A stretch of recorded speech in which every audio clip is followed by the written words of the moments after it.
మనకు Telangana public service commission వారు నిర్వహించే గ్రూప్ 1 రిక్రూట్మెంట్‌లో భాగంగా మనకు ఈరోజు తెలంగాణ చరిత్ర, సంస్కృతి. తెలంగాణ చరిత్ర, సంస్కృతి అనేది గ్రూప్ 1 ప్రిలిమినరీలో మనకు ఆబ్జెక్ట్ రూపంలో, అదేవిధంగా మెయిన్స్ పేపర్ 2లో ఎస్సే టైప్ రూపంలో వస్తుంది. మనకు తెలంగాణ ప్రాచీన చరిత్ర అంటే మనకు తెలంగాణ ప్రాంతం శాతవాహనులతోనే ప్రారంభమైందని చాలామంది అనుకుంటుంటారు.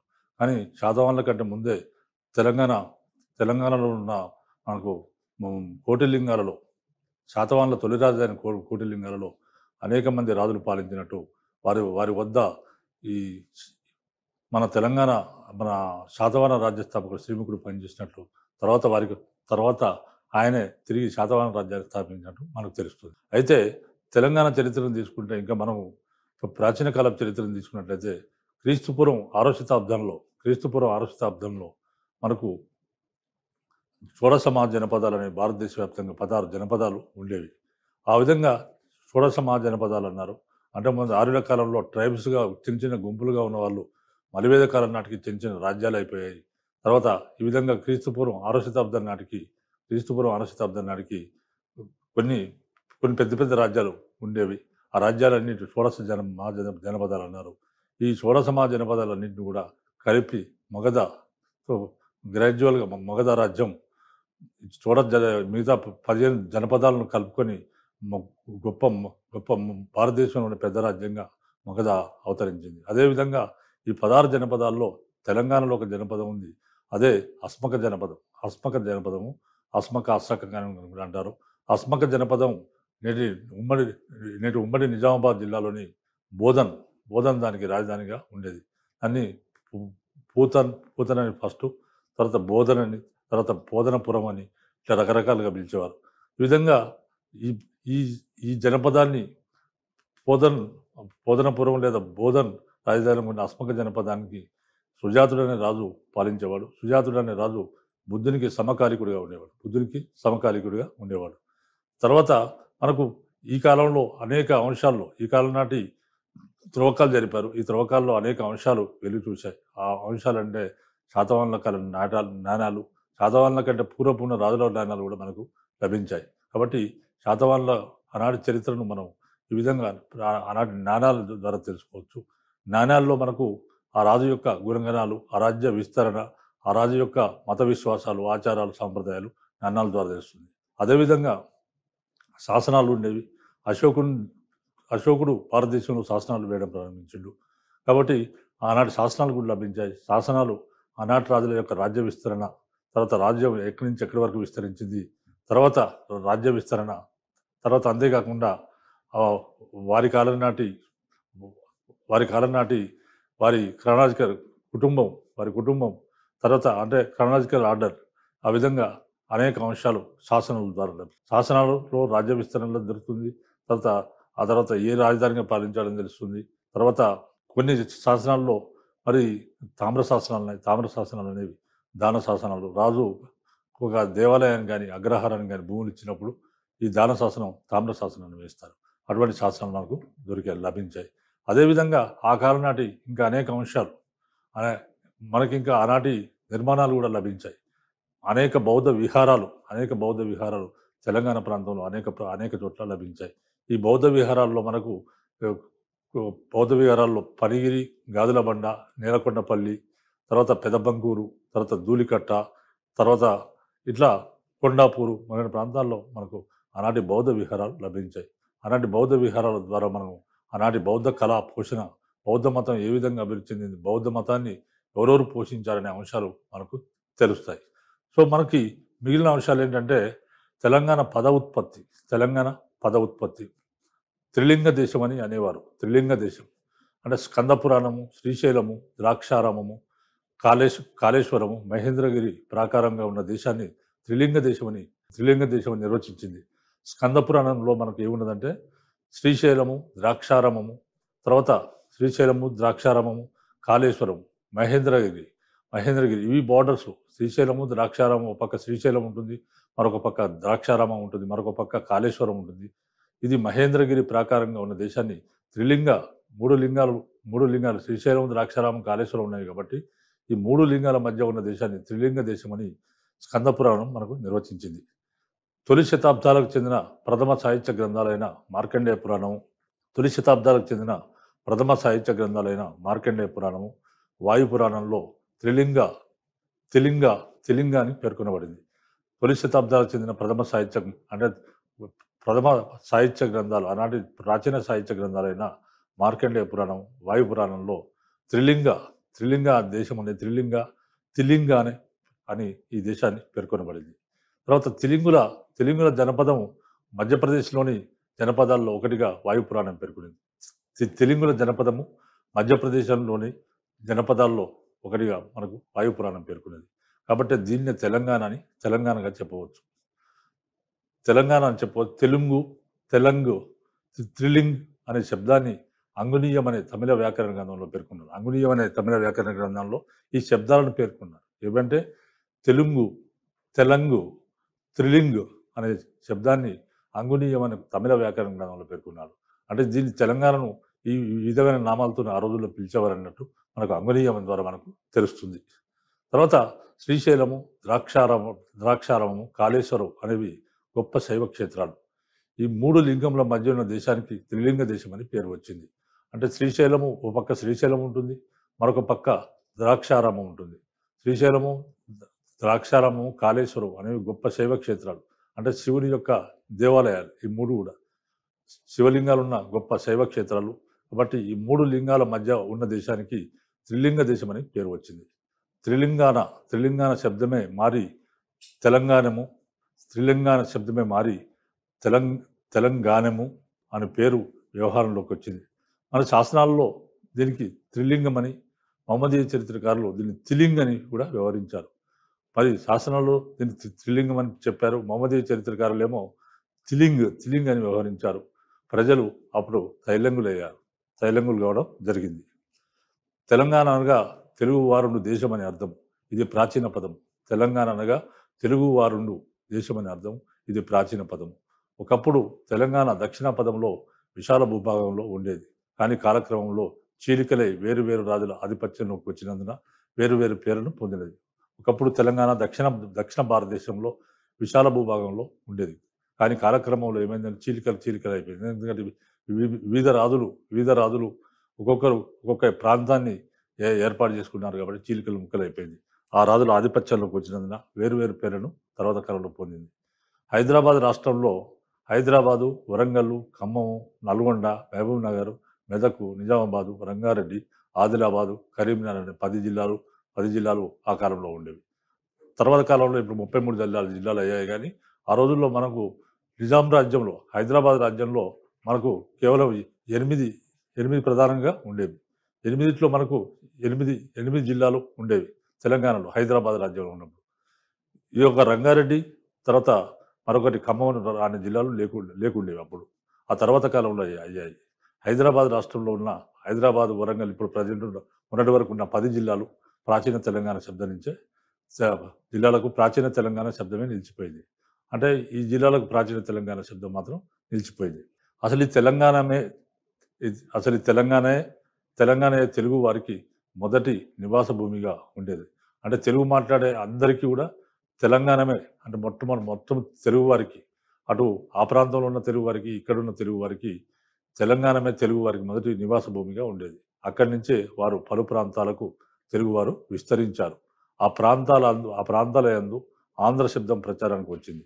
ఆ ప్రాంతాలందు అంటే ఇక్కడ తెలంగాణలోనే తెలుగువారు ఉండేవారు మొట్టమొదలు. అక్కడి నుంచి వివిధ ప్రాంతాలకు విస్తరించారు. ఆ ప్రాంతాలకు విస్తరించినప్పుడు ఆంధ్ర శబ్దం ప్రచారానికి వచ్చింది. ఆంధ్ర ప్రాంతంగా అది స్థిరపడింది. తెలంగాణ ప్రాంత తొలి రాజధాని కోటిలింగాల. అది ఉమ్మడి కరీంనగర్ జిల్లాలో ఉన్న కోటిలింగాల. తెలంగాణ ప్రాంత తొలి రాజధాని కోటిలింగాల, ఉమ్మడి కరీంనగర్ జిల్లా కోటిలింగాల. అది శాతవాహన రాజైన శ్రీముఖుడు తనకు రాజధానిగా చేసుకొని, కోటిలింగాల రాజధానిగా చేసుకొని పరిపాలించినట్టు మనకు అనేక ఆధారాలు లభించాయి. అదేవిధంగా కోటిలింగాలలో మనకు శ్రీముఖుని కంటే ముందే అనేక మంది రాజులు శ్రీముఖుని ముందే పాలించినట్టు మనకు ఆధారాలు లభించాయి. అంటే శాతవాహనుల కంటే కింది భూమి పొరల్లో వారి నాణాలు ఆ కాలం నాటి నాణాలు లభించాయి. వారి ఆస్థానంలో ఉన్న శ్రీముఖుడు వారు బలహీనపడ్డ తర్వాత ఆయన స్వతంత్రం ప్రకటించుకున్నాడు. మనకు కోటిలింగాల గురించిన సమాచారం కోటేశ్వర స్వామి అనే దేవుడు ఉండేవాడని, అది కోటిలింగాలనే పేరు వచ్చిందనేది మనకు మనకు దాని ఆధారాలను బట్టి తెలుస్తుంది. తర్వాత ఈ విధంగా తెలంగాణ ప్రాంతానికి తొలి రాజధాని కోటిలింగాల, అది ఉమ్మడి కరీంనగర్ జిల్లాలో ఉన్నది. నన్నయ్య ఆది పర్వంలో తెలింగ అనే ప్రాంతాన్ని పేర్కొన్నాడు. ఆనాటి ఆదికవి అయిన నన్నయ్య తన తన గ్రంథమైన తను రచించిన ఆదిపర్వం అనే గ్రంథం రచించాడు. ఈ ఆదిపర్వం అనే గ్రంథంలో తెలింగ అనే ప్రాంతాన్ని ఆయన పేర్కొన్నాడు. తర్వాత దేవగిరిని పరిపాలించిన యాదవరాజుల మంత్రి అయిన హేమాద్రి తన వ్రతఖండంలో దేవగిరిని యాదవరాజులు పాలించారు. యాదవరాజులు మహారాష్ట్రలోని దేవగిరిని యాదవరాజులు పాలించారు. ఈ విధంగా పరిపాలించినప్పుడు యాదవరాజుల దగ్గర ఒక మంత్రి ఉన్నాడు. ఆయన పేరు హేమాద్రి. ఆయనే ఓ పుస్తకం రాశాడు. వ్రతఖండం అనే ఓ పుస్తకం రాశాడు. వ్రతఖండం అనే తన గ్రంథంలో కాకతీయ రుద్రుడిని త్రిలింగ అధిపతిగాను ఆంధ్ర మహారాజ్ఞ వర్ణించాడు. కాకతీయ రుద్రుడిని అంటే రుద్రదేవుడు కాకతీయుల్లో మలికాకతీయుల్లో మొట్టమొదటి రాజైన రుద్రదేవుడు చాలా గొప్పవాడు. ఆయనే మలికాకతీయ రాజుల్లో మొట్టమొదటి వాడు. తర్వాత కాకతీయ అంతకుముందు మొదటి కాకతీయులు వాళ్ళు సామంతులుగా పాలించారు. కానీ రుద్రదేవుడు తన స్వతంత్రాన్ని 1163 సంవత్సరంలో ప్రకటించుకోవడం జరిగింది. ఆ విధంగా మరి రుద్రదేవునికి మనకు ఆ కాలంలో మనకి దేవగిరి రాజులతోని ఆ యుద్ధంలోనే మరణించాడు ఆయన. కాబట్టి ఈ విధంగా దేవగిరిని పాలించి యాదవరాజుల మంత్రి అయిన హేమాద్రి తన వ్రతఖండ అనే గ్రంథంలో కాకతీయ రుద్రుడిని త్రిలింగాధిపతి అంటే తెలంగాణకు అధిపతి త్రిలింగాధిపతి అని ఆంధ్ర రాజ్ఞిగా వర్ణించడం జరిగింది. పై పదాలను బట్టి ఆ కాలం నాటికే త్రిలింగ దేశం అని ఆంధ్రదేశం అనే పేర్లు స్థిరపడ్డాయని మనం చెప్పవచ్చు. ఇవి అన్నిటి వల్ల మనకు ఈ ఆధారాల వల్ల మనకు లభించే సమాచారం ఏంటంటే ఆ కాలం నాటికే అంటే మధ్యయుగ కాలం నాటికే త్రిలింగ దేశం అని ఆంధ్రదేశం అనే పేర్లు స్థిరపడ్డాయని మనకు అర్థమవుతుంది. కాకతీయ ప్రతాపరుద్రుని ఆస్థాన కవి అయిన విద్యానాథుడు కాళేశ్వరము ద్రాక్షారామము శ్రీశైలం మధ్య ఉన్నది త్రిలింగ దేశం అని పేర్కొన్నాడు. కానీ అప్పటికే త్రిలింగ దేశం అనే పేరు ఉన్నది దానికి. అంటే కాకతీయ రాజ్యాన్ని పరిపాలించిన చివరి చక్రవర్తి అయిన ప్రతాపరుద్రుని ఆస్థాన కవి విద్యానాథుడు చాలా గొప్ప కవి, సంస్కృత భాషలో గొప్ప కవి. ఆయనే కాళేశ్వరము ద్రాక్షారామము శ్రీశైలం మధ్య ఉన్నది త్రిలింగ దేశమని ఆయన తన గ్రంథాల్లో పేర్కొన్నాడు. ఆయనే విద్యానాథుడు ప్రతాపరుద్రుడు యశోభూషణముల అలంకార శాస్త్ర గ్రంథాన్ని రచించాడు. ఈ విధంగా ఆయన మిగిలిన రచనలలో మనకి ఏ సమాచారం తెలుస్తుందంటే కాళేశ్వరము ద్రాక్షారామము శ్రీశైలం మధ్యలో ఉన్నది త్రిలింగ దేశమని ఆయన పేర్కొనడం జరిగింది. త్రిలింగ దేశమని ఆయన పేర్కొనడం జరిగింది. కానీ ఆ త్రిలింగ అనే పేరు దేశం అప్పటికే స్థిరపడి ఉన్నది. 12వ శతాబ్దపు కురుగోడు శాసనంలో కూడా తెలుగు పదం ఉన్నది. 12వ శతాబ్దంలో వచ్చిన కురుగోడు శాసనంలో కూడా తెలుంగ అనే పదం ఉన్నది. 14వ శతాబ్దం నాటి శ్రీరంగ తామ్ర శాసనము త్రిలింగ దేశపు సరిహద్దులను పేర్కొంది. 14వ శతాబ్దం నాటి శ్రీరంగ తామ్ర శాసనము త్రిలింగ దేశపు సరిహద్దులను పేర్కొన్నది. 14వ శతాబ్దం నాటి శ్రీరంగ తామ్ర శాసనం అనేది త్రిలింగ దేశపు సరిహద్దులను పేర్కొన్నది. అంటే త్రిలింగ దేశానికి సరిహద్దులుగా ఏమేమి ఉండేవనే విషయాన్ని మనకు శ్రీరంగ తామ్ర శాసనం పేర్కొన్నది. కాకతీయుల పతనానంతరము ముస్లిం చరిత్రకారులు రచనల్లో తెలంగాణ పేరు ప్రస్తావించబడింది. కాకతీయుల సామ్రాజ్య పతనానంతరము మరి కాకతీయ సామ్రాజ్యాన్ని ఢిల్లీని పరిపాలించే మహమ్మద్ బిన్ తుగ్లక్ చివరి పాలకుడైన ప్రతాపరుద్రుని ఓడించి బందీగా పట్టుకుపోయి కాకతీయ రాజ్యానికి కాకతీయులకు ఓరుగలకు సుల్తాన్పూర్ అనే పేరు పెట్టడం జరిగింది. ఈ విధంగా కాకతీయుల పతనానంతరం ముస్లిం చరిత్రకారులు ఇక్కడికి వచ్చారు. అంటే ముస్లిం రాజులు పరిపాలిస్తున్నారు కాబట్టి ముస్లిం చరిత్రకారులు ఇక్కడికి రావడం జరిగింది. వారు వచ్చినప్పుడు ముస్లిం చరిత్రకారుల రచనల్లో వారు తెలంగాణ పేరు ప్రస్తావించబడింది. మరొకసారి తెలంగాణ పేరు ప్రస్తావించబడింది. వీరు తెలంగాణ పదానికి ప్రచారం తెచ్చారు. వీరు తెలంగాణ అనే పదానికి బాగా ప్రచారంలోకి తీసుకురావడం జరిగింది. క్రమంగా తెలంగాణ పదము స్థిరీకరించబడింది. మొహమ్మద్ బిన్ తుగ్లక్ సేనాధిపతి అయిన అనూరు వలి అనే అతడు తెలంగాణ ఆక్రమణ తర్వాత కోస్తాంధ్రపైకి దండెత్తాడు. మొహమ్మద్ బిన్ తుగ్లక్ సేనాపతి అయిన అనూరు వలి అనే అతడు తెలంగాణ ఆక్రమణ ముందు తెలంగాణను ఆక్రమించుకున్నాడు. తర్వాత కోస్తాంధ్రపైకి అంటే ఇప్పుడు ఉన్న ప్రెజెంట్ ఆంధ్రప్రదేశ్ పైకి వెళ్ళాడు. ఇక్కడ ఆక్రమించుకొని తెలంగాణను ఆక్రమించిన తర్వాత ఆంధ్రప్రదేశ్ పైకి వెళ్ళడం జరిగింది. ఆ సందర్భంలో ఆయన తాను జయించిన ప్రాంతాన్ని శాసనాల్లో తెలంగాణ అని రాయించాడు. ఆ సందర్భంలో ఆయనే తాను జయించిన ప్రాంతాన్ని, తాను జయించిన ప్రాంతాన్ని తన అనూరువలి ఏదైతే జయించాడో ఆ ప్రాంతాన్ని జయించి అక్కడ పోయాడు కాబట్టి ఆ ప్రాంతాన్ని శాసనంలో తెలంగాణని రాయించాడు.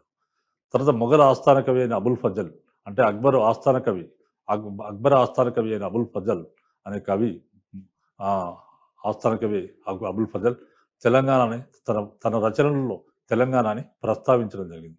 తన రచనలో ఆయన తెలంగాణ అనే పదాన్ని ప్రస్తావించాడు. తర్వాత ప్రోలయ నాయకుని వెలిసిన శాసనంలో తెలంగాణ ప్రస్తావన ఉన్నది. అంటే ముస్నూరి ప్రోలయ నాయకుడు ముస్నూరి ప్రోలయ నాయకుడు ముస్నూరి ప్రోలయ నాయకుడు మనకు ముస్నూరు అంటే మనకు రేకపల్లి కేంద్రంగా మరి ఇక్కడ కాకతీయుల పతనానంతరం కాకతీయ రాజ్యం పతనమైంది.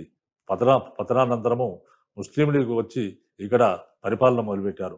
ఇటువంటి పరిపాలన మొదలుపెట్టినప్పుడు ఇక్కడ వారి యొక్క పరిపాలన శాంతి భద్రతలో పరిస్థితి హీనమైపోయింది. తర్వాత అరాచకము అరాచకం అరాచక పరిపాలన చేశారు వాళ్ళు.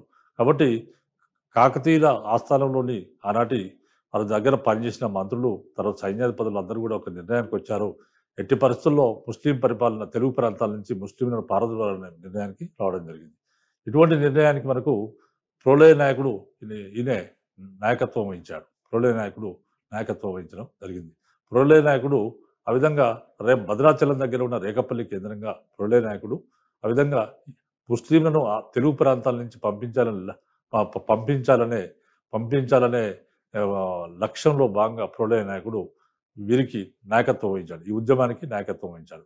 నాయకత్వం వహించి ఆయన తెలుగు ప్రాంతాల నుంచి మహమ్మదీలను పకడ్బందీగా తెలుగు ప్రాంతాల నుంచి మహమ్మదీలను పారదోలడం జరిగింది. ఆ విధంగా పారదోలినప్పుడు ప్రోలయ నాయకుడు తను వేయించుకున్న విలస శాసనంలో తెలంగాణ ప్రస్తావన ఉంది. అంటే అనంతరం కాకతీయ మన ముస్లింలను తెలుగు ప్రాంతాల నుంచి తరిమి వేసిన తర్వాత ప్రోలయ నాయకుడు మనకు ఓరుగల్లు రాజధానిగా చేసుకొని పరిపాలన చేయడం జరిగింది. ఈ విధంగా ప్రోలయ నాయకుడి విలస శాసనంలో కూడా తెలంగాణ ప్రస్తావన ఉన్నది. మెదక్ జిల్లా తెల్లాపూర్లో లభించిన 1417 నాటి శాసనంలో మెదక్ జిల్లా తెల్లాపూర్లో మనకు ఒక శాసనం లభించింది. అది ఎప్పటిదంటే 1417 సంవత్సరం నాటి శాసనం మనకు మెదక్ జిల్లా తెల్లాపూర్లో లభించింది. ఈ శాసనం ప్రకారము తెలుంగ పదము ప్రస్తావించబడింది. ఈ శాసనంలో మనకు తెలుంగ పదం ప్రస్తావించబడింది. తర్వాత శ్రీకృష్ణదేవరాయలు దండయాత్రలో తెలంగాణ పదం మరియు తెలంగాణలోని దుర్గాలు పేర్కొనబడ్డాయి. అంటే శ్రీకృష్ణదేవరాయలు మరి విజయనగర సామ్రాజ్యాన్ని పరిపాలించిన గొప్ప చక్రవర్తి శ్రీకృష్ణదేవరాయలు ఆయన ఆల్మోస్ట్ ఆల్ దక్షిణ భారతదేశాన్ని మొత్తాన్ని కూడా జయించాడు. 20 సంవత్సరాల 1829 మధ్య ఆయన పాలించాడు. అప్పుడు ఆయన కాలంలో తెలంగాణలో అనేక దుర్గాలు పేర్కొన్నాడు. తెలంగాణ ప్రాంతంలో అరవపల్లి, జల్లిపల్లి, ఉర్లుగొండ, బెల్లంకొండ ఇట్లా ఉర్లుగొండ మొదలైన దుర్గాల గురించి ఆయన చెప్పబడ్డాయి. ఎందుకంటే ఆయన ఆధ్వర్యంలో అనేక దుర్గాలు ఆయన ఆధీనంలో ఉండేవి. తెలంగాణలోని అనేక దుర్గాలు ఆయన ఆధీనంలో ఉండేవి. ఆ విధంగా తెలంగాణ ప్రాంతాన్ని జయించాడు ఆయన. ఆ రోజుల్లో తెలంగాణ నుంచి మరి ఆంధ్ర ప్రాంతాన్ని కూడా జయించడానికి వెళ్ళడం జరిగింది. ఆ నుంచి ఒరిస్సాకు వరకు ఆయన దండయాత్ర చేశాడు. కాబట్టి శ్రీకృష్ణదేవరాయలు చాలా గొప్ప సాహితీవేత్త, గొప్ప కవి పోషకుడు. కాబట్టి ఆయన దండయాత్రలో తెలంగాణ పదము ఆయన దండయాత్ర చేసినప్పుడు ఆయన కవులు వారి సాహిత్యంలో పేర్కొనబడిన విషయం ఏంటంటే ఆయన తెలంగాణ ప్రాంతంలో ఏ దుర్గాలు ఉండేవని ఆయన పేర్కొనబడ్డాయి. ఆ విధంగా తెలంగాణలోని అనేక దుర్గాలు శ్రీకృష్ణదేవరాయల చేత పేర్కొనబడ్డాయి. శ్రీకృష్ణదేవరాయల శాసనాలైన చిన్నకంచి శాసనాన్ని శ్రీకృష్ణదేవరాయలు 1917 సంవత్సరంలో చిన్నకంచి శాసనం అనేది దొరికింది. చిన్నకంచి శాసనం దొరికింది. తర్వాత తిరుమల శాసనము అంటే శ్రీకృష్ణదేవరాయలు తిరుమలకు వెళ్ళి అక్కడ కూడా ఆయన తిరుమలను దర్శించి అక్కడ కూడా ఆయన శాసనం వేయించడం జరిగింది. ఆ విధంగా మరి శ్రీకృష్ణదేవరాయల యొక్క శిల్పాలు ఆయన చెక్కించిన శిల్పాలు తిరుమలలో కూడా ఉన్నాయి. కాబట్టి శ్రీకృష్ణదేవరాయలు తన శాసనాల ఆయన శాసనాలు ఎక్కడ దొరికిందో 1917 సంవత్సరంలో కంచి శాసనం దొరికింది. 1917 సంవత్సరంలోనే తిరుమల శాసనం అనేది దొరికింది. ఈ 2 శాసనాల్లో తెలంగాణ ప్రస్తావన ఉన్నది. ఆయన తెలంగాణ ప్రాంతంలో దుర్గాల గురించి, తెలంగాణ ప్రస్తావన గురించి ఆయన ప్రస్తావించడం జరిగింది. కళింగను పాలించిన గజపతి వంశీయుడైన ప్రతాపరుద్ర గజపతి, కళింగను పరిపాలించిన గజపతి వంశీయుడైన ప్రతాపరుద్ర గజపతి వెలిచెర్ల శాసనంలో తెలంగాణ పదం పేర్కొనబడింది. కళింగ కళింగ ప్రాంతాన్ని పాలించిన గజపతి వంశీయుడైన ప్రతాపరుద్ర గజపతి వెలిచెర్ల శాసనంలో తెలంగాణ పదం ఆ, పేర్కొంది. అంటే మనకు క- ఒరిస్సా ప్రాంతాన్ని ఆ, ఒరిస్సా ప్రాంతాన్ని కటక్ రాజధానిగా చేసుకొని ఒరిస్సా ప్రాంతాన్ని గజపతి వంశీయుడైన ప్రతాపరుద్ర గజపతి పాలించేవాడు. ఈ విధంగా ఈ కళింగ అంటే ఒరిస్సాను పరిపాలించిన గజపతి వంశీయుడైన ప్రతాపరుద్ర గజపతి తను తాను వెలిచెర్ల శాసనం అనేది వేయించాడు. వెలిచెర్ల శాసనంలో ఇది తెలంగాణ పదాన్ని ఆయన పేర్కొన్నాడు. తెలంగాణ పదం గురించి ఆయన పేర్కొనడం జరిగింది. తర్వాత ఆసబ్జాయిల కాలంలో కోస్తా ప్రాంతము బ్రిటిష్ వారి ఆధీనంలోకి రాగా దాన్ని ఆంధ్ర అని వ్యవహరించేవారు. ఆసబ్జాయిల కాలంలో మరి హైదరాబాద్ రాజ్యాన్ని ఆసబ్జాయిలు పాలించారు. మరి ఆసబ్జాయిలు పాలించినప్పుడు మనకు ఆసబ్జాయి రాజ్యాన్ని నిజాముల్ ముల్క్ 1724 సంవత్సరంలో స్థాపించాడు. ఆ విధంగా ఆసబ్జాయి రాజ్యం స్థాపించబడింది. ఔరంగాబాద్ రాజధానిగా స్థాపించబడింది. తర్వాత రెండవ నిజామైన నిజాం అలీ రెండవ నిజాం పేరు నిజాం అలీ ఖాన్ కాలంలో ఆయనే ఔరంగాబాద్ నుంచి హైదరాబాద్ తన రాజధాని మార్చడం జరిగింది. అదే సందర్భంలో ఆయనే మరి నిజాం అలీ ఖాన్ బ్రిటిష్ వారికి ఉత్తర సర్కార్లను ఇవ్వడం జరిగింది. ఉత్తర సర్కార్లు అంటే నేడు ఆంధ్రాలో ఉన్న జిల్లాలను ఉత్తర సర్కార్లని అనేవారు. ఆ విధంగా ఉత్తర సర్కారు జిల్లాలను శ్రీకాకుళం, విజయనగరం, విశాఖపట్నం, తర్వాత అదేవిధంగా తూర్పుగోదావరి, పశ్చిమ గోదావరి, గుంటూరు ఇవన్నీ కూడా ఆనాడు ఉత్తర కోస్తా ప్రాంతం అని అనేవారు. ఈ విధంగా ఈ కోస్తా ప్రాంతాన్ని బ్రిటిష్ వారికి ఆయనకు సంవత్సరానికి 15 లక్షల కౌలుకు ఇవ్వడం జరిగింది. అప్పుడు ఆసబ్జాయిల ఆధీనంలో ఉన్న ప్రాంతాలు బ్రిటిష్ వారి ఆధీనంలోకి వెళ్ళిపోయాయి. ఆసబ్జాయిల కాలంలో కూడా కోస్తా ప్రాంతం బ్రిటిష్ వారి ఆధీనంలోకి రాగా కోస్తా ప్రాంతం బ్రిటిష్ వారి ఆధీనంలోకి ఈ విధంగా వెళ్ళింది. దాన్ని ఆ టైంలో ఆంధ్ర అని వ్యవహరించడం ప్రారంభించారు. అంటే కోస్తా ప్రాంతం అంటే ఆ విధంగా ఆయన లీజుకి ఇచ్చాడు కాబట్టి ఆ ప్రాంతం సపరేట్ పరిపాలనకు వెళ్ళిపోయింది. కాబట్టి దాన్ని ఆంధ్ర ప్రాంతాన్ని అక్కాల నుంచి వ్యవహరించడం మొదలుపెట్టారు. తర్వాత నిజాం పాలనలోని తెలుగు ప్రాంతాలకు తెలంగాణ అనే పేరు స్థిరపడింది. ఈ విధంగా మరి తెలుగు ప్రాంతాలు మాత్రం నిజాం పాలనలో ఈ తెలంగాణ ప్రాంతం మాత్రం ఈ నిజాం పరిపాలనలోనే ఉండేది. ఆంధ్ర ప్రాంతం మొత్తం కూడా తూర్పు ఇండియా వర్తక సంఘం పరిపాలనలోకి వెళ్ళింది. ఆంధ్ర ప్రాంతం మద్రాస్ ప్రెసిడెన్సీలో కలిపివేయడం జరిగింది. అదేవిధంగా నిజాం అలీ ఖాన్ బ్రిటిష్ వారితో సైన్య సహకార ఒప్పందం చేసుకొని ఆ విధంగా హైదరాబాద్లో బ్రిటిష్ సైన్య పోషణకు గాను ఆయన రాయలసీమ జిల్లాలైన కడప, కర్నూలు, అనంతపురం, బళ్ళారి అనే రాయలసీమ జిల్లాలను తూర్పు ఇండియా వర్తక సంఘానికి ఈ సైన్యాన్ని పోషించడానికి కానీ ఆయన ఇవ్వడం జరిగింది. ఆ విధంగా ఆంధ్ర ప్రాంతాన్ని బ్రిటిష్ వారు తీసుకున్నారు. మరి రాయలసీమ ప్రాంతాలైన 4 జిల్లాలు కూడా వారి ఆధీనంలోకి వెళ్ళిపోయాయి. ఈ విధంగా ఆ ప్రాంతంలోకి వెళ్ళిపోయింది కాబట్టి మరి ఆంధ్ర ప్రాంతం ఆ విధంగా వెళ్ళిపోయింది కాబట్టి మరి తెలుగు ప్రాంతాలు కేవలం నిజాం పరిపాలనలో ఉన్నది 8 జిల్లాలు మాత్రమే. 8 జిల్లాల్లో మనకు అన్ని జిల్లాలుగా ఒక రంగారెడ్డి తర్వాత ఖమ్మం జిల్లాలు లేవు ఆ కాలంలో. ఈ 8 జిల్లాలు మాత్రం నిజాం పరిపాలనలో ఉండేవి. అంటే 1948 సంవత్సరం పోలీస్ చర్య జరిగే వరకు నిజాం పరిపాలనలోనే తెలుగు ప్రాంతాలు మాత్రం నిజాం పరిపాలనలో ఉండేవి. తర్వాత ఆంధ్ర ప్రాంతాలు మాత్రం మద్రాస్ ప్రెసిడెన్సీ కింద ఉండేవి. ఆ విధంగా నిజాం పాలనలో తెలుగు ప్రాంతాలకు తెలంగాణ అనే పేరు స్థిరపడింది. తర్వాత చరిత్రకారులు మానవుని చరిత్రను చారిత్రక పూర్వయుగమని, చారిత్రక యుగమని 2 భాగాలుగా విభజించారు. చరిత్రకారులు మానవుని చరిత్రను అంటే మానవ చరిత్రను చారిత్రక పూర్వయుగమని, చారిత్రక యుగమని 2 భాగాలుగా విభజించారు. మానవుడు చదువు నేర్చుకోక ముందున్న యుగాన్ని చారిత్రక పూర్వయుగమని, చదువు నేర్చుకున్న తర్వాత యుగాన్ని చారిత్రక యుగమని అనడం జరిగింది. చరిత్ర రచనకు లిఖిత ఆధారాలు లభించిన దగ్గర నుంచి చారిత్రక యుగాన్ని నిర్ణయించడం జరిగింది. మనకు ఈ విధంగా తెలంగాణ అనే పదము అనేది ఏ విధంగా వ్యాప్తిలోకి వచ్చింది అనేది మన ఈ పై అంశాలను బట్టి మనం తెలంగాణ పదం ఏ విధంగా వ్యాప్తిలోకి వచ్చిందనే విషయాన్ని మనం చెప్పుకోవచ్చు.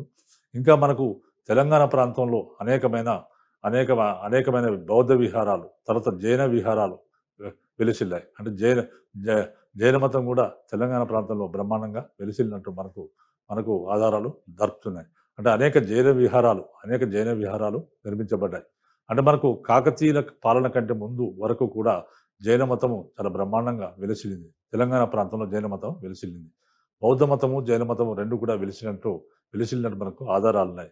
అనేక బౌద్ధ విహారాలు కూడా మనకు అనేక చోట్ల అనేక బౌద్ధ విహారాలు కూడా లభించాయి.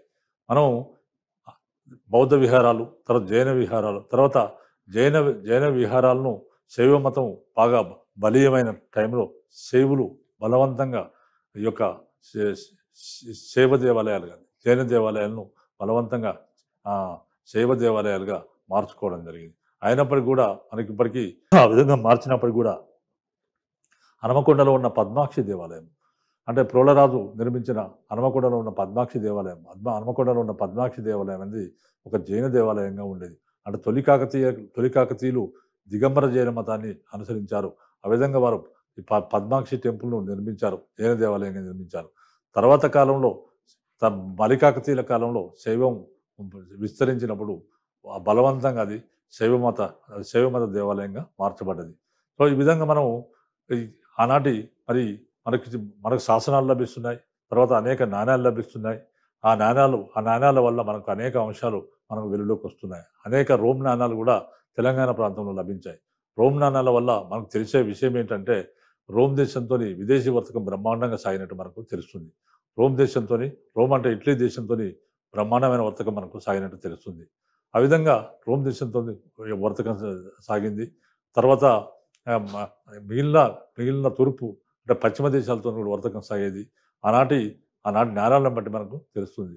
మరి ఆనాడు యజ్ఞశ్రీ శాతకర్ణి తెరచాప పడగొడుతున్న నాణాలు వేశాడు కాబట్టి ఆనాడు రోమ్ దేశంతో ఆహ్, సంబంధాలు ఉన్నట్టు తెలుస్తుంది. మనకొక గ్రంథం దొరికింది. 'The periplus of the Erythraean sea' అనే గ్రంథం.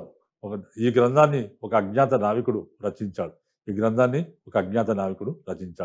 మరి ఈ గ్రంథం వల్ల మనకు తెలిసే విషయం ఏంటంటే, ఆనాటి ఆనాటి విదేశీ వ్యాపారం ఏ విధంగా సాగుతుంది? ఇది ఏ దేశాలతోని వ్యాపారం సాగేది? మరి ఇక్కడ మన తెలంగాణ ప్రాంతంలో మరి ఆ రోజుల్లో ఏ అలాంటి ఓడరేవులు అంటే నదుల ద్వారా న నదుల ద్వారా రవాణా అవుతుండేవి. అదే విధంగా మరి విదేశాలకు ఏ ఏ ఏ వస్తువులు ఎగుమతి చేసేవారు? మరి అక్కడి నుంచి ఏ వస్తువులు దిగుమతి చేసుకునేవారా? అనే విషయాలు మనకు ఈ నాణేల ద్వారా మనకు తెలుస్తుంది. అంటే ఎగుమతులేంటి? దిగుమతులేంటి? తర్వాత ఇంకొక విషయం ఏంటంటే, రోమ్ దేశం నుంచి బంగారం ప్రవాహంలాగా ఈ తెలుగు ప్రాంతాలకు బాగా వచ్చేదట. ఈ విధంగా భారతదేశానికి గాని, తెలుగు ప్రాంతాలకు బంగారం బాగా దిగుమతి అవుతుండేదట. ఈ విధంగా బంగారము దిగుమతి ఉందని మనకు ప్లినీ అనే చరిత్రకారుడు తెలియజేశాడు. తర్వాత ప్లినీ అనేవాడు 'నేచురల్ హిస్టరీ' అనే గ్రంథాన్ని రాశాడు. నేచురల్ హిస్టరీ కూడా నాటి విదేశీ వాణిజ్యం గురించి భారతదేశానికి, తర్వాత దక్షిణ భారతదేశానికి, తర్వాత విదేశీ వాణిజ్యం ఏ విధంగా నడుస్తుంది? ఆనాటి ఓడరేవులేంటి? అక్కడ వి ఎగుమతులేంటి? దిగుమతులేంటి? అనే చాలా విషయాలు మనకు దీని ద్వారా మనకు తెలుస్తున్నాయి. తర్వాత నాటి ఓడరేవుల్లో ఏమిటి? ఎగుమతులేంటి? దిగుమతులేంటి?